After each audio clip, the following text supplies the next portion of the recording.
म्हणलं स्वतःला जाब विचारावा. आज म्हणलं स्वतःला जाब विचारावा. आईसाठी आपण काय करतो याचा घ्यावा आढावा. आईसाठी आपण काय करतो याचा घ्यावा आढावा. आपण पहाटे उठलोय आणि आई दुपारी. असं कधी झालंय का? आपण पहाटे उठलोय, आई दुपारी. असं कधी घडलंय का? आपण जेवायच्या आधी आईचं ताट आपण वाढलंय का? आपण जेवायच्या आधी आईचं ताट आपण वाढलंय का? तुम्ही घरी येताना आईसाठी कधी काही आणता का? आईसाठी काही? बरं, तुम्ही सांगा, तुमच्या स्वतःच्या आईचा फेवरेट कलर कोणता? तुमच्या आईचा फेवरेट कलर कोणता? आईला हवं ते मिळू द्या अशी प्रार्थना कधी केली आहे का? आईला हवं ते मिळू द्या अशी प्रार्थना कधी केली आहे का? आई करते, आपण नाही करत. पाहिलं का आई शेवटची कधी ऑनलाईन आली आहे? पाहिलं का कधी? तिच्या बर्थडेची पार्टी तिच्या मैत्रिणींना बोलावून देतो. हे सगळं तीच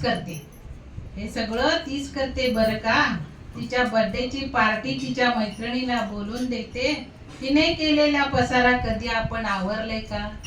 तिने केलेला पसारा कधी आपण आवरलंय का? तरीही बाळाला कोणी बोललं की तिचं मन येतं भरून. आपण काही करत नसताना तरीही बाळाला कोणी बोललं की तिचं मन येतं भरून. आपण मात्र बोलताना शिव्या आईवरून. लक्षात ठेवून बाळासाठी ती सतत हात पसरते. नशिबापुढे, दैवापुढे.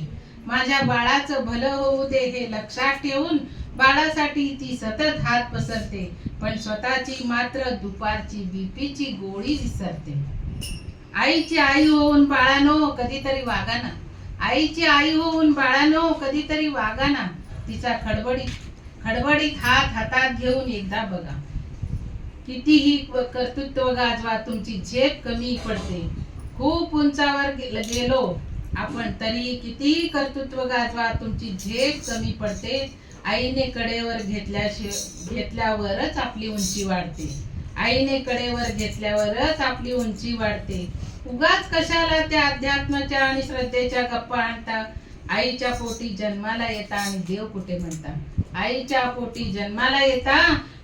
कुठे म्हणता.